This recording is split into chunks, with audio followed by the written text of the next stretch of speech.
With the extreme methods used in education, the effects were to be just as Hitler expected. A German boy who had completed his education during wartime would be the ideal Nazi German citizen, and would almost surely be a member of the Hitler Youth, aspiring to a high position in the army or police. After years of physical training, he would be the epitome of physical fitness, prepared for whatever war campaign he would be sent to. A true Nazi warrior, he would be fanatically loyal almost to the point of viewing Adolf Hitler as a god, and willing to die for the Führer and the Third Reich. This is evident due to the fact that at the end of the war, when Berlin was under siege, the young men who had held strong for Nazism fought to the end, and were eventually the main German fighting force in Berlin. Girls, after their thorough instructions in learning to cook, clean, and raise children, as was expected of them as German Aryan mothers, would take secretary positions in the offices of the army or police, and pair themselves with perfect men to father their children, as was expected of them. Teachers, scholars, lecturers, etc., by the mid-1930s, had become elements of propaganda themselves, and had been forced to abandon all their former political beliefs for what was then deemed to be the only acceptable way of thinking. These teachers would take the opportunity to assemble their students, and were essentially thralls to Hitler, who more or less spoke through them. An example of this is the quote from Göttingen historian Ulrich Karstedt. In 1934, "We renounce international science. We renounce the International Republic of Scholars. We renounce the research for the sake of research. Sieg Heil!" As the world looked on to the rise of Nazism and the huge effect it was having on the society, many people of Western-style democracies felt genuine concern for the future of the German people and nation. Nazism was something the people of countries such as Britain and the US were unprepared to face, and did not fully understand what its effects would be. Foreign correspondents visiting Germany in the 1930s, especially after the reformation of institutions like the education system, reported the concerning situation where young German students were being heavily influenced with the views of the Führer in every aspect of their lives, and the propaganda occurring in German schools was transforming the youth into completely obedient, indoctrinated servants of their government. Throughout the war, the knowledge of the Nazi system was used in the Allies' war propaganda to show the extent of Hitler's ruthless control of the minds of young Germans.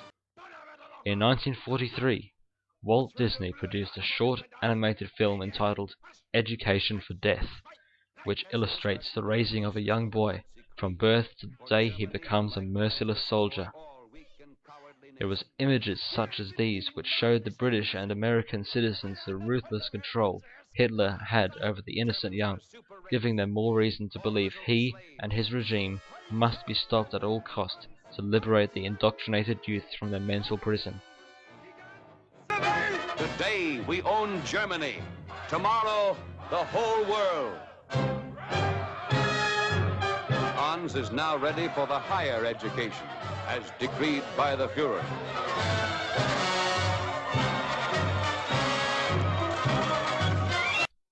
In evaluating the effectiveness of the education system during Nazi Germany from 1933 to 1945, it can be seen that the Nazis were highly successful in transforming the German youth into mindless, obedient servants of the Third Reich. The lack of public protest in the younger people of Germany during this time is evidence of the sheer possession the Nazis had over them. This was of great use to Hitler and the Nazis, who were able to utilize the people's support to do their bidding. After full Nazi beliefs had been instilled into the minds of the youth through their education, they became pawns to whatever the Nazis would want of them, which ultimately contributed to the Volksgemeinschaft, where the people had full faith in their government. Some historians, such as David Schoenbaum, have been critical of the extent to which this was achieved. Yet there is clear evidence of how the Nazis controlled the people to such an extent.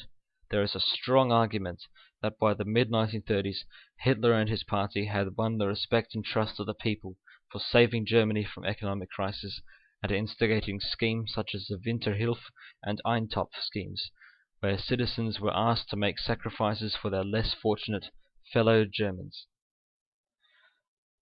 With the trust and admiration Hitler had gained from the people, the Nazis were able to swiftly take control over all aspects of society and influence them as they wished. The Third Reich could be equipped with an army of supreme strength and conviction in influencing every aspect of the education system, from the reprinting of textbook resources, the control over teachers, and the reformation of curriculum. The chance of any opposition to the Nazis from within the youth of Germany was reduced to non-existence. The control over education during Nazi Germany from 1933 to 1945 was a highly significant contribution to the idea of a Volksgemeinschaft, a new social order. This would not require complete change in the structure of German society, but required changes in the people's consciousness, so that they would appreciate and support the new state entirely. This change in society cannot be called a social revolution, as Kershaw explains in his book Nazi Dictatorships. It seems clear, then, that Nazism did not produce a social revolution in Germany during the period of the Third Reich. Nazism's intentions were directed towards a transformation of value and belief systems, a psychological revolution, rather than one of substance. Therefore, Volksgemeinschaft was not a social revolution, but Hitler's idea of a new united German nation, with strong Nazi views of glory for the fatherland. A change in the minds of the youth was certainly experienced during this time as a direct result of the education they were receiving.